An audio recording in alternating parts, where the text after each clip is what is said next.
What's up, everybody? Today we're interviewing Cabo, who took 5th place at the 107-person PQ in Springfield, Missouri, with Rose Nabat Village. In this interview, we're going to cover the origins of the deck and why Rose, why Nabat. Both of those actually made their PQ top 8 debut from Cabo's performance, which is really cool. First time for both of those. So, if you're looking for a deck tech, I highly recommend watching the Planning Phase Syndicate's video with Cabo, which I'll link in bio. That'll go over the in much more detail. They do a great deck tech. But today we'll do a broader interview of his thoughts of why Rose and the origins of the deck. So let's hop right into it.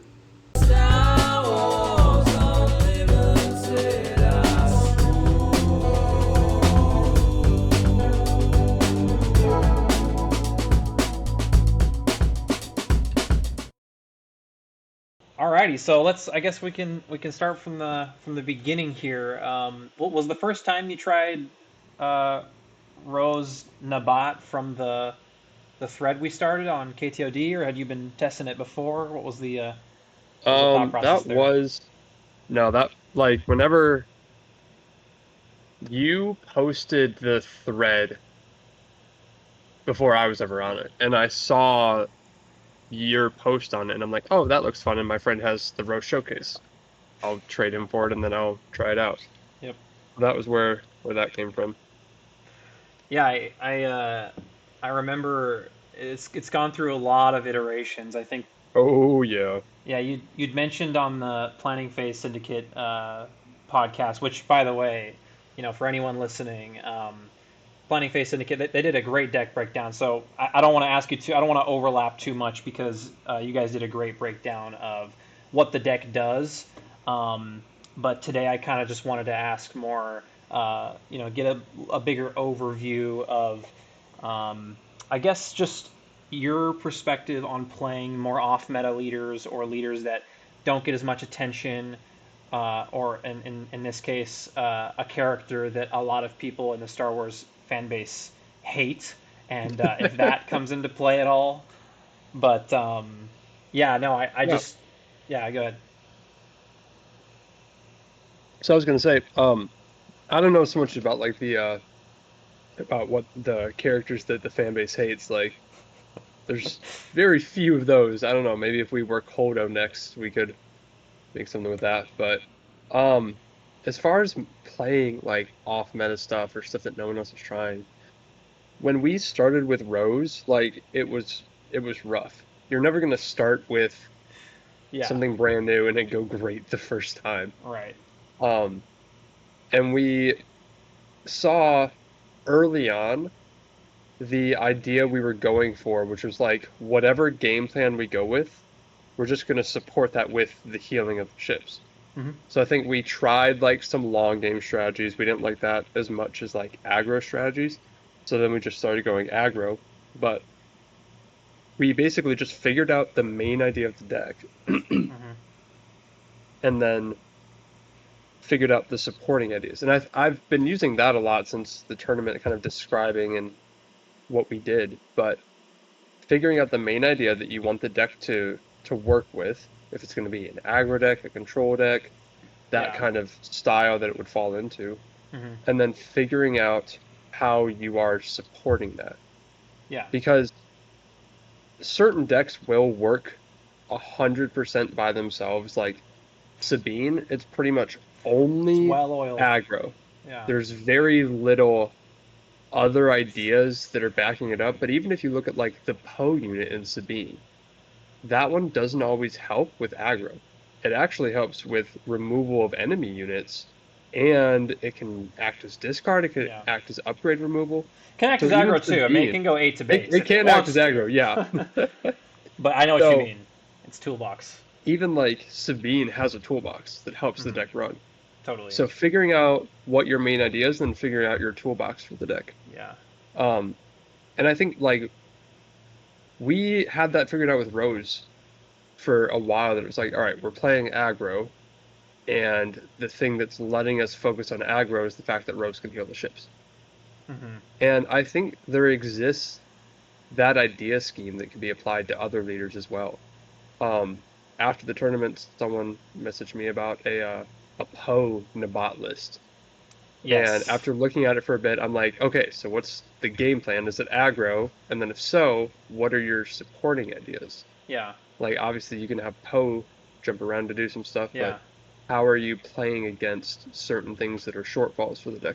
That's funny that you bring up Poe Nabat because I have a friend Finn, here local to Portland that plays Poe Nabat. I don't know if it's the same person, but that reached out to you. But he actually liked the interaction because you'd mentioned not planning phase, but uh, the Razor Crest says when Yeah. attached, and Poe is Oh, yeah. attaching. So Poe and Razor Crest is a great combo, and of course Razor Crest is just a great card, and I think that's been Yeah. one from very early on that we identified was just a great tool in SpaceX that's just very underplayed, and that's kind of what I wanted to talk about is more just like um, some underutilized tools or unexplored tools that are printed that just don't see play. Like that aspect of the game, even if it's not going to be like the most meta deck, it's fun to explore themes, underplayed themes, because you're discovering something. It's like you're discovering something for the first time. I mean, I remember Yep. we went from Admiral Yularen, or I think it was Colonel Yularen actually. He's We were the one playing, five. yeah, we were playing him for a while, Yeah. and he was doing good things. And like, I even at the tournament, I played a Boba Yellow, Uh huh. and as soon as we sat down from like across, he's like, "Oh, Rose, I have no idea what this does," and I'm Yeah. like, "Unfortunately for you, Yeah. the reason we made this deck was to beat It your soaks deck." it. It soaks the damage. So Yep. we'll see how this goes. But Yeah. like Yularen was letting us do crazy things from the beginning, Yeah. being able to like choose grit, choose Oh shielded, my gosh. choose It's so versatile. all kinds of stuff. Um, and I think like that's where decks start. Hmm. You start with, oh, I see that there's a cool interaction here. Yeah. I see that this can do some things that like nothing else can do. Right. For Rose specifically, especially like the Fireball and Page, Oh yeah. those were like the two instant, all right, these cards go in the deck. Yeah. That was day one Yeah, for that sure. was like day one, never left. But anyway, yeah, Yeah. like there's cards that go with it. Hmm. And early on, we found all the cards that went with it. Hmm. And that was almost a problem in and of itself, is the There's too fact that much. there like you have too many cool ideas going. Yep. I want to get a heavy ion like cannon onto On my the Silver transport, Angel. Yeah. and I also want to have the dilapidated ski speeder Yep. with Big's Dark Lighter on the Yep. ground, Yep. and I also want to play home one for the big like Yep. space decks that I could get that down and have a huge ship. Yep. And I also want to be playing Waylay, and I also want to be playing healing stuff, and I also want to be playing like early on, all of these things are like super cool. It seems like if my deck can do so many things, then I have an answer to everything. But you slowly realize the inconsistencies that come. Sure. Especially one thing this deck was never good at was card draw. Yeah. No. Um, and so you can only play so many ideas, and I think that is where Rose finally started working well.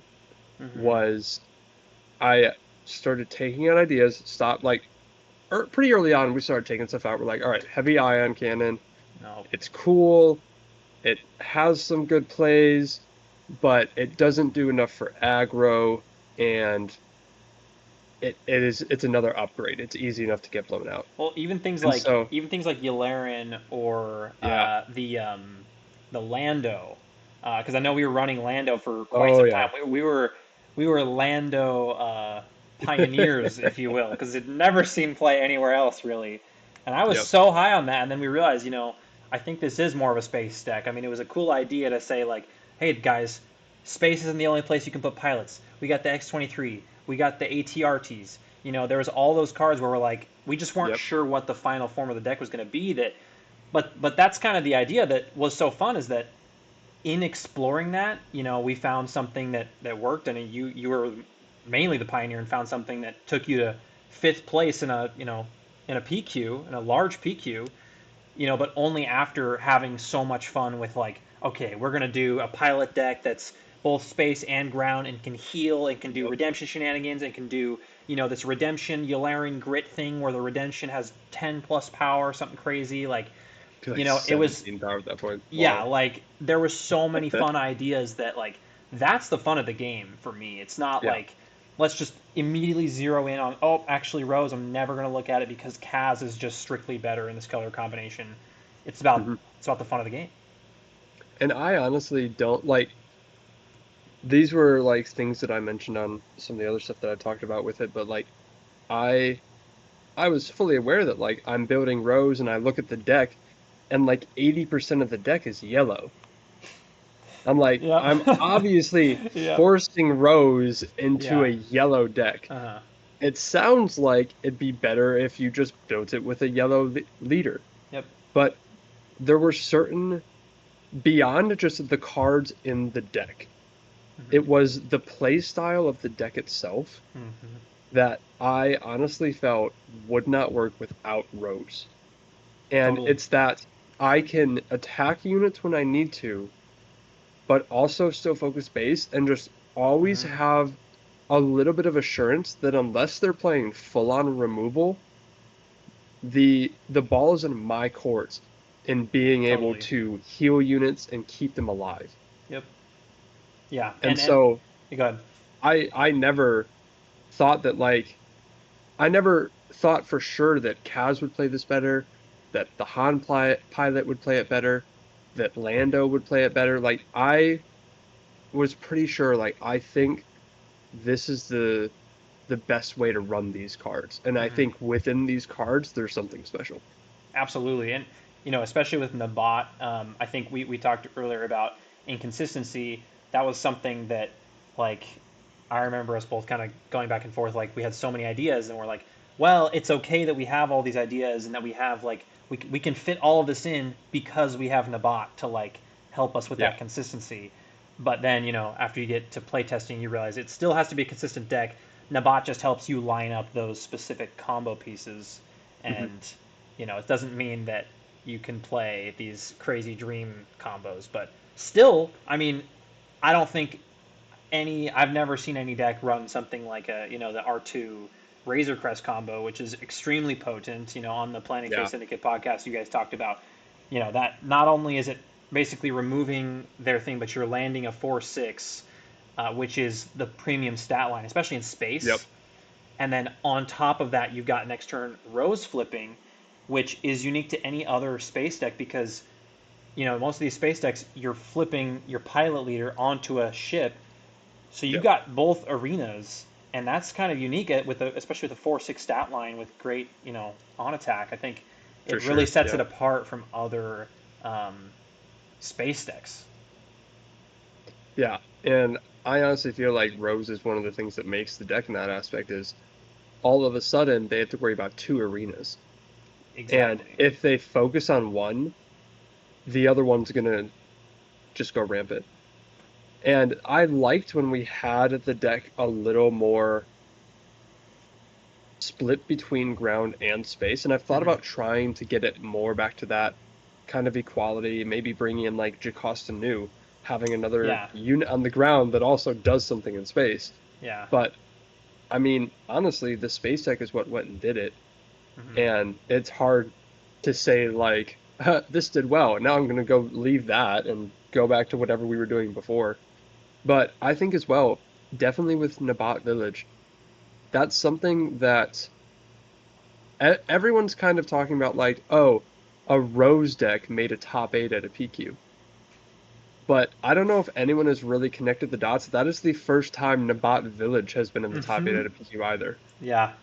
So So it was cool. just a combo of both of them. And I think while I've been doing like deck techs for Rose, like and trying to teach everyone how to play the deck, I'm also, in my opinion, just giving a fair um reasoning as to how to play Nabat Village that I feel like no one Yeah. has really done before.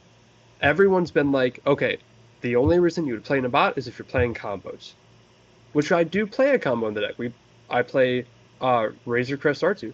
That's a combo. That's Well, something that I'm looking for off the bat. yeah, it's combo But aggro too, which helps because with that yes, damage off your base, like, if in the mid range you form, I remember kind of going back to a 30 health base because yeah. we had things like redemption, There and were a lot of people that we never convinced to get onto Nabat. They were like, they just "Why? stuck. No, I'm Yeah, not playing Nabat." yeah. Yeah, No, I never left Nabat. I mean, especially with the smuggle. I mean, when we had more ground, it was yeah, we had the DL44s. We yep. had I actually did. Covert. We had covert strength, which I was happy to hear that you said you wanted to add that back to the main because I think the more smuggle with Nabat, the better. Yep. Just because you're seeing more stuff that you can put in. It's a higher chance that you can. I mean, oftentimes, like, how often would you say you're able to find, you know, two smuggles? Maybe not in your current list, but I've had Oh, times, at least in even my from list, where we like put both down as resources. yeah, even from like some test games on like Petronaki after that that I've run with even just like two covert strength. Hmm. There's a good amount of the time that I hit at least a one in the opening hand. Hmm. And honestly, I'll say those help with smuggle a lot, but some of the time I'm even keeping it in the hand because covert strength for one Yeah, is crazy. yeah, it's Healing good. two damage from a unit, which I know we're already healing from units, Sure. but sometimes like that this was my biggest takeaway from the tournament was Rose can be too slow. Exactly. And sometimes just healing two damage and getting an experience token, it's like this is a huge issue for you because you had your plan exactly lined up to kill Yeah, my unit and now you can't. yeah. No, and I think, like, when you say Rose is too slow, like, I do just keep going back to Rose, like, that ability. It is so strong when Hmm. it's good, but it is situational. It's not something you're pinging every turn. It's not like you're playing, you know, uh, a Sabine deck where you're, every turn you can, against certain Yeah. decks, you're using her ability to maximize that damage. And honestly, like, the reason why I started playing Rose, the reason why actually my buddy Will, he kind of put me onto the deck and was like, oh yeah, it's Rose Nabat, um, because you're proving a point. I mean, you're proving, like, oh, this person, this deck that everyone said is terrible, this leader that Yeah. everyone just completely is like almost like offended. People are like offended, like, why did they put that in there? Like, FFG is so dumb for making it like this. Like, that's such an irrelevant ability. It's like, okay, well, this is me proving to you that it can work. And sure, it might take, in your case, 5 months of effort and deck tweaking, but that's where the fun is. I mean, the fun is Yeah. not net decking and then just like doing well. I mean, if you had net decked a Boba Data Vault and gotten first place this PQ, I'm sure you wouldn't have felt as good as taking Rose to fifth. And I certainly wouldn't be here right now, that's for sure. Yeah, it's Yeah. exciting I to talk mean, about. I I don't have like quite that example of like net decking something, but I've been on the meta deck before. Like the Yeah, deck I played before Rose was it was Django Django. Tarkentown. Yep, And I took that to a fourth place in a PQ. yep, Did better with that than I did with Rose. yep. And even if I was on Django from day one and played some of my own cards in there Yeah. and wasn't doing exactly what everyone else was saying to do with Django, Mhm. this still felt better Mhm. because it was real work. It was basically like, at least for like the last 3 months, I was like the only person feeding into it. Mhm. I was Yeah. building off a lot of the roots and the designs that we had put together really early on. Um, but it was cool to take something that had been like touched by so few people, Mhm. and like even now, Rose still feels like virgin ground. Mhm. I know I use that analogy like the other day that like at the beginning, Rose Yellow had nothing for it. No one had made anything. So we had No. all these cards to experience. Yeah. And even now, I still look forward to each and every set being like there could be a card that could come and completely change this deck Mhm. that would just make it a completely different thing, possibly even make it better than what it is right now. Totally. So I think like it's in a really fun spot. Again with Nabat Village, I hope that this deck is an example to people of how to play Nabat Mhm. because like I was saying earlier, like Nabat has only ever been considered as being played for combos. Mhm. But I think in the case of an aggro deck, and in the case of a deck that is very low cost curve, um, it has a different way to be played, where Right. you can craft opening hands better than anyone else. Mm-hmm. And it works even better when you're playing something like Rose Nabat, where, and this was like a joke that I was making throughout the day at the tournament, that I'd sit down across from people and I'm like, ugh, I've played this before. I don't know about this matchup, but I do know that I know it better than you. Yeah, yeah, And that's the yeah. thing, is like, with not only do I know the matchup better than people, I also have Nabat, which is allowing me to take that knowledge of the matchup and craft opening hands with exactly, somewhat, what I want to see going against that deck. Mm-hmm. Like, I don't think I would have won the PQ without Nabat Village, because I think Nabat gave me my win against like the Cad Tarkentown deck that I played. Because both times I was able to set up exactly the hand that I needed to play into the normally very tricky matchup Mm-hmm. of Cad Tarkentown. Mm-hmm. And that's exactly what Nabat can let you do. Was that And I finding think two one coupling, drops to avoid the so losing I a found unit like on turn one?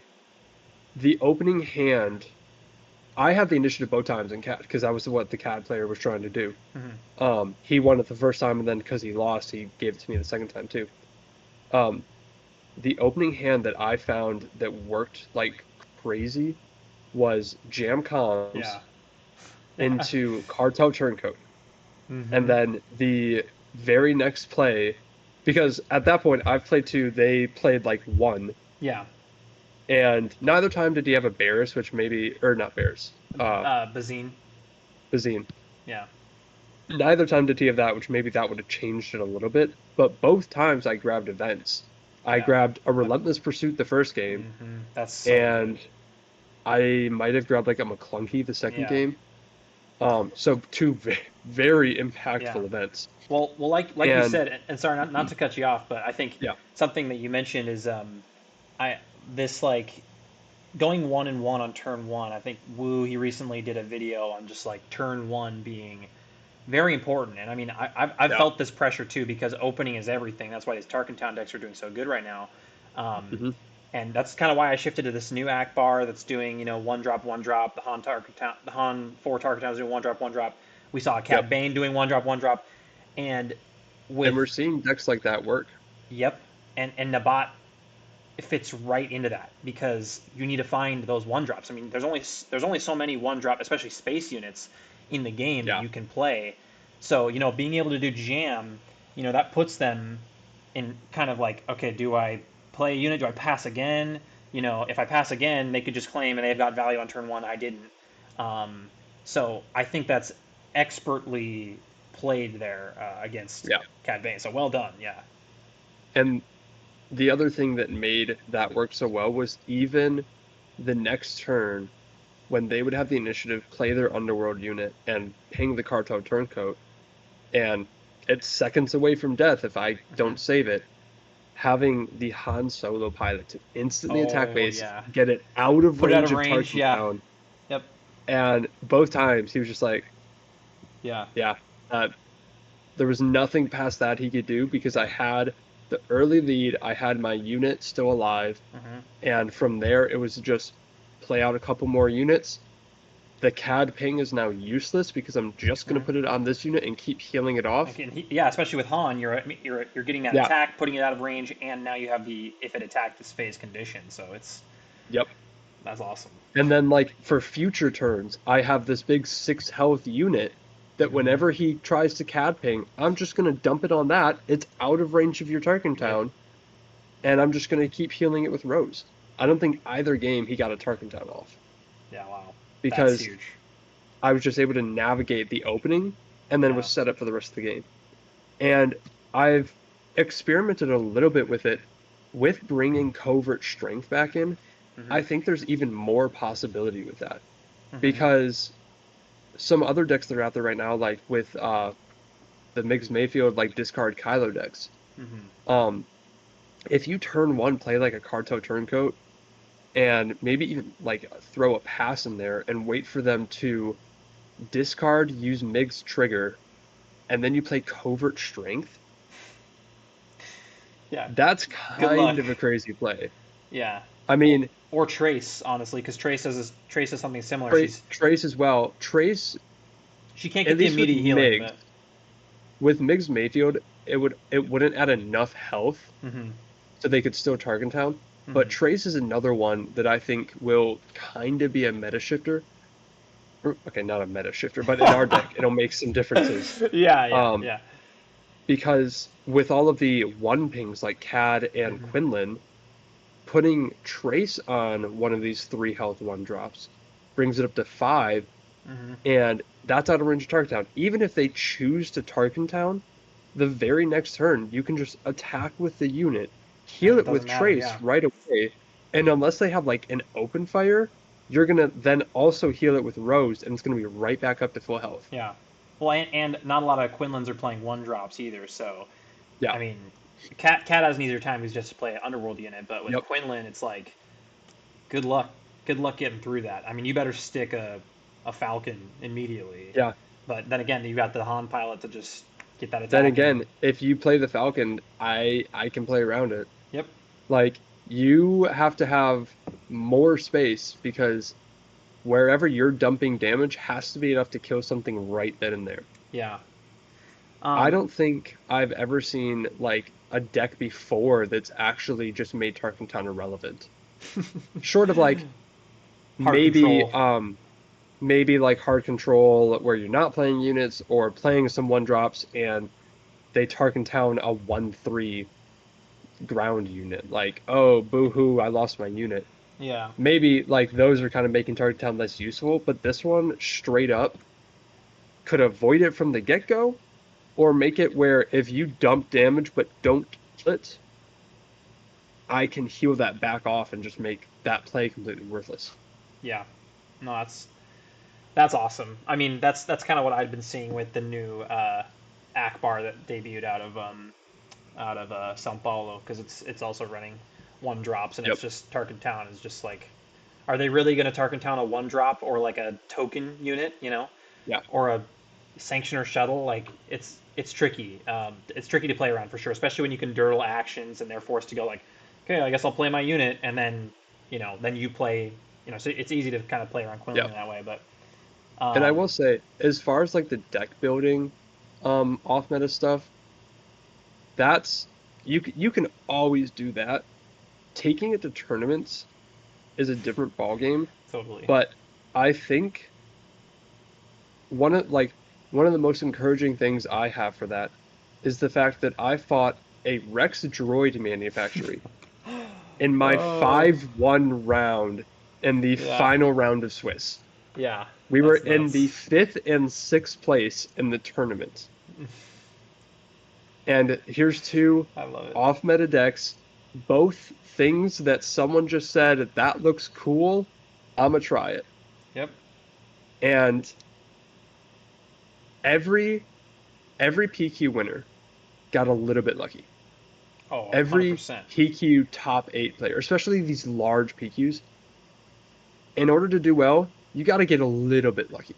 Yeah, I mean, you got unlucky facing Boba Vault because even though the deck was built for that was where my luck ran out. Yeah. If anything, I think I got lucky before that, because sitting down, I was 4-1, and I'm like, all right, I have to win 2 more matches. That's it. And then I look down and I recognize the name of the player that I'm sitting across from, and I'm like, oh frick, he's a great player. And I'm like, I thought that was where the tournament was going to end. Yeah. And he sits down and he's playing Boba Yellow. I'm like, that's a deck I can beat. And then the next round, I'm like, I don't think I can draw. I'm only going to be in like 6th place. And I will probably sit across from like a Quinlan or a Sabine. And that matchup, there's a chance I lose it. Like, maybe that's going to be where the tournament ends. And I sit across from a droid manufacturing Rex deck. Like, that's got 24 health, right? Yeah. I'm sure which that a space aggro deck is going to chew up. Yeah. Well, because you mentioned the Planning Phase Syndicate that you can do 24 damage by turn 3. I mean, I don't know if you It's got that off, but it's easy to choose no, for. I I would did not imagine. get that off. Yeah. Yeah, that 24 damage play is, I would say, one of the ones more classified with like the early Rose stuff, where it's like, hey, Uh-huh. this is cool. It might not work, but Yeah, that's awesome. because Well, that's a super theoretical play, sure. um, where it's like you have to have, I would have to be able to keep like 5 cards out of the opener to guarantee it, or I'd Mm-hmm. be relying on drawing one Mm-hmm. and them not interacting with any of my units, Yeah. which is hardly going to happen in any deck. Right. So That's I don't know. awesome. So Yep. so moving forward, do you think with this experience of uh, grinding a lesser known deck that nobody's really working on, kind of doing the work on your own. For future sets, do you think you're gonna have this same mentality of like, I'm gonna look at the Kit Fistos, or I'm gonna look at the Akbars, or I'm gonna look at these like, like they're not like doo doo, but they're like pretty maybe niche and lesser explored. Like, is that something that you want to work with in the future with new leaders, or are you just kind of like, I'm all in on Rose, I just love Rose, or both? Yeah. I I think I'll always be playing like I'll always be fumbling around with some kind of Rose. Mhm. Um, I think there's certain decks that if the meta shifts back a certain way, um, I may try prepping another deck to like take to things. Mhm. Because even in like my local scene, there was one player who for the longest time was playing Han Yellow. Han one double yellow. And that deck I cannot beat. I played him probably 20 times and got close. Mhm. Didn't win, got close one game. So there are 100% decks that I can't beat. Mhm. And if the meta like shifts back that way, or if the meta shifts some way that like Rose is just no longer beating stuff, if there's no new cards, granted, yes, I could look to old cards. I could try to shift the deck. That's what everyone has to do. You have to shift with the meta. You can't play the same deck and expect it to work. But sometimes there's only so much you can change. Mhm. So there's always the chance that Rose is going to stop working. Rose could stop working tomorrow because it topped one PQ and Now everyone knows. now everyone knows. Right. Um, but I think going forward, I think it'd be hard to jump on a deck. And I also get really attached to like color schemes. Mm. Um, so after I left like Django, I'm like, oh, I wish there was another yellow, villainy, red color scheme that I could put together because I'm like, I love the way those cards work. And after leaving this one, like, I feel like it would suck to play another deck that I can't play Razor Crest and R2. Yeah, Like, I've just gotten so used to the way these cards work. I totally get it. And I think like I'll always want to look for like after all the time I spent on Rose, looking back, there wasn't any decks that hadn't been explored yet that I was like super excited about making. Hmm. Um, and it was a lot of work to put into Rose. Like to go and do that with another deck Hmm. would be, especially now looking back at what it took, would be a huge commitment. That's kind of what I wanted to see though. Like, what would pique your interest? Like, is there a certain mechanic? Like, do you think plot or disclose or like, do those mechanics speak to you? Like, what kind of mechanic would have to speak to you? Some deck type, or is it truly I just don't, like something where R2 and the Razor Crest can fit? yeah, I don't know if these the new mechanics we're getting quite fit that itch. I don't, they're not super exciting to me. I think there's two mechanics that I would be really interested in looking further in, and that would be one that's coming in the new set, which is capture, as well Right. as um, if we get more easily accessible things like the set one Leia leader, where you can be Action attacking cheating. with multiple units. Um, Action cheating and currently capture are two lesser explored avenues in general across decks that I think I could definitely see myself trying.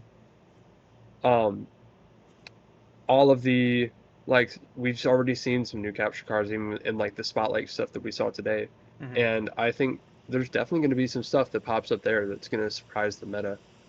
But Um, you wouldn't say like, because again, I think that for me, and I don't know about you, but for me, the novelty of Rose is playing something that you sit down and people go, "What the heck?" or they go, mhm.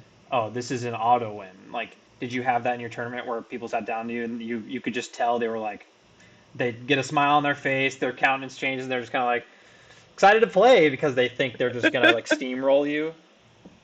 um, I don't know if there was maybe one person I would say that was like making small talk, and maybe that was a sign of confidence. But Okay. besides that, I feel like everyone's nerves are running high at the Yeah. tournament. You still may be stressing out from the game before. Yeah.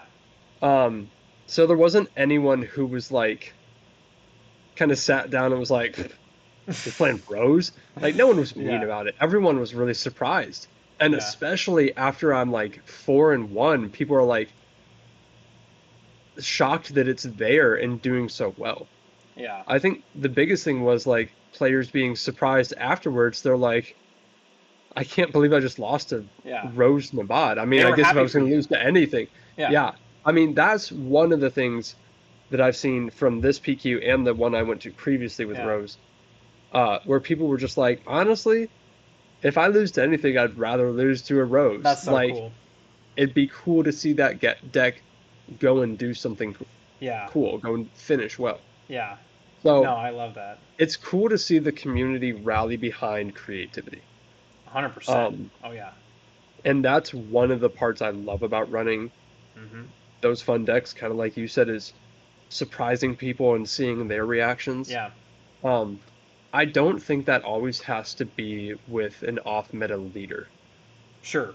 Um, you can put color schemes together that no one else has put together. Mhm. CAD Green, I think, is a really underdeveloped area. At least not Yeah. nearly as much as CAD Tarkentown. Yeah. Um, Super good CAD though. Yellow would be even less of an underdeveloped area. Yeah. So there's all those color schemes out there that don't exist, that no one's really tried, Mhm. especially double, like mono color schemes as well. And maybe it's because those don't work as well. Maybe Yeah. someone tried it and figured it didn't. But maybe that someone who tried it didn't try far enough. Mhm. We could have jumped off Rose pretty early on. I mean, there was a good amount of stagnant points where it's like, all right, nothing's really changing. We're beating the same decks we were beating before, and we're losing to the same ones we were losing before. Mhm. If anything, I think the reason Rose started working better was partially due to refining the list, getting it down to some better cards, but also because of something that was completely outside of my control. I have no control on where the meta shifts, It's but true. But you stuck with from it. from the PQ that I ran in set 4, which I got obliterated in, I went like 2-3 and dropped because I couldn't beat Ray Data Vault. Mhm. Because the meta was favoring control decks or Right. these long mid-range decks. Right. And I'm never gonna win against those decks. Yeah. Kira and Ray, I'm not pulling out the wins there. Yeah. But since then, especially in set 5, the meta shifted back to mid-range aggro Mhm. and Especially space especially too. ground focus. There was no Mm. space. Vader Cunning is like the only space deck running around. I guess you could say Boba Dadvault is also a space deck. Yeah. Um, Well, there's been a but good amount of space decks with like, I know we haven't been seeing like a ton of Kaz is like winning stuff, but yeah, Kaz, I've been seeing a lot of Han for yeah. Tarkentown. You know, I mean Akbar And not as much, but I think that's where the meta is trying to shift back to. Because the mm, meta at Worlds for sure was yeah, super ground super focused. ground, yeah, Especially with Han, and then to counter Han, you kind of got to play a little bit of ground. yep, And so I think the meta was shifting back to that, and now since then it's been trying to be these space decks come in and dominate. hmm And that's where I think Boba is doing really well, is because the meta was prepping for ground, and Boba came in and ran a burn deck, an OB deck, and a space deck. And you put Wow. those three together, and it's really hard to It's a big counter. shakeup. Yep. So Brutal. you can be playing something, and it may be doing absolutely horrible. And 3 months later, it could randomly change. Yeah. Because the meta changed, and all of a sudden you're able to play. So that, I think, leads me into like my last point for off-meta stuff. And this is really just a point in general for playing tournaments, playing decks, playing your weekly play, playing anything. Play what you want, Mm-hmm. and what you want to play, learn to play well. Mm-hmm. And don't stop playing something when you don't know how to play it well. If you want to play something and it's brand new, it's going to suck because you're going to suck. Exactly. The deck may be better than you even think, you just don't know how to play it yet. That's like if someone randomly saw the deck list that I made and went and tried to play it, it would probably suck. They'd probably take it to a PQ and finish close to last because they don't know how it works. Well, even me. I mean, like I've played the deck. I might be in the Yeah. top 5, maybe top 3 people playing. The most Rose Nabat Village or Rose Yellow for that matter. But I haven't put in the amount of time required to do the performance that you gave. So I just think that's a good takeaway from your performance and every Yeah. performance of these off meta decks that like this is something that I think I wish players kind of like understood more. You do have to if you want to make something niche work, like it does just take time. You just got to invest time into it.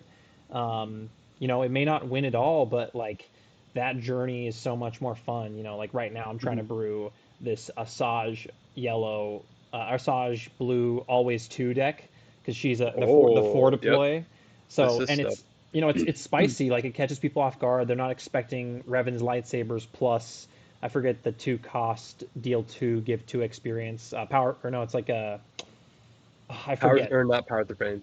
It's I know like that it has like the angry Quinlan, yeah. yeah, Quinlan's like crying. Yeah, Yep. but you can pump her up to like 8 power because it's the grit and the whatever. And then Yeah. you play Tyrannus and also Scimitar is a unique Sith unit too, which I discovered. I was like, oh, this can work. Anyways, all that to say, like these decks, like Asajj or Akbar, or even kind of like Kit Fisto, these more niche things that people are like, oh, that's so bad. Like that is exciting to build on because it's something that can happen. It's just Yep. dependent on how much the pilot wants to put into it, invest into it. And a lot of times it's like, oh, I got a showdown coming up. I don't want to bring this. I want to get my promos. So I'm going to play Yeah. Kira or I'm going to play, Quinlan or any meta thing. So props to you for sticking to it and congratulations, dude. I'm super proud of you. Thank you. It was a ton of fun, like, and it was like I knew I was doing things right because I kept hearing people say like when I told people I worked on it for 5 months, like even friends of mine, they were like, "Oh, yeah, that like like two of them looked at each other and they're like, "That's what's making the difference. We don't do that. We're on a different deck every week." Yep.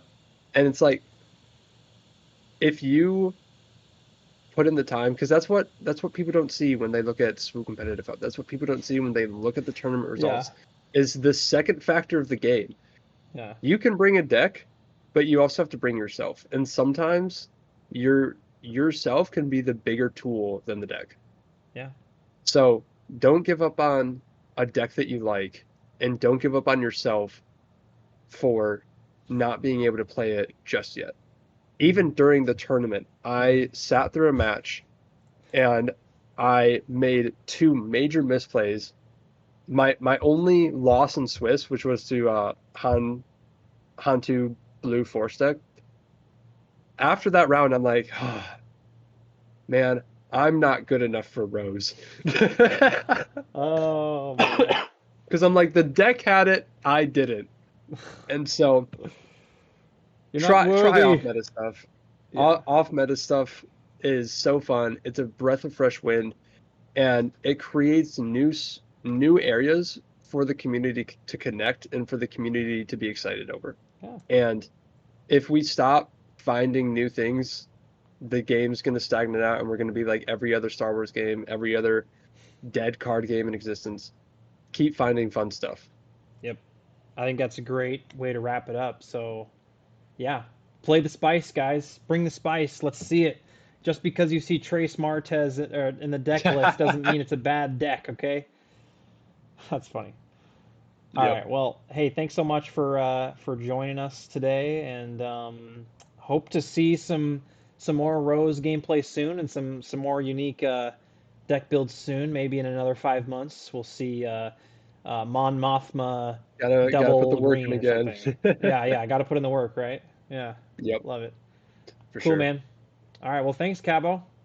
Yep. We'll see you later, Sam. Yeah. Have a go, man. You too.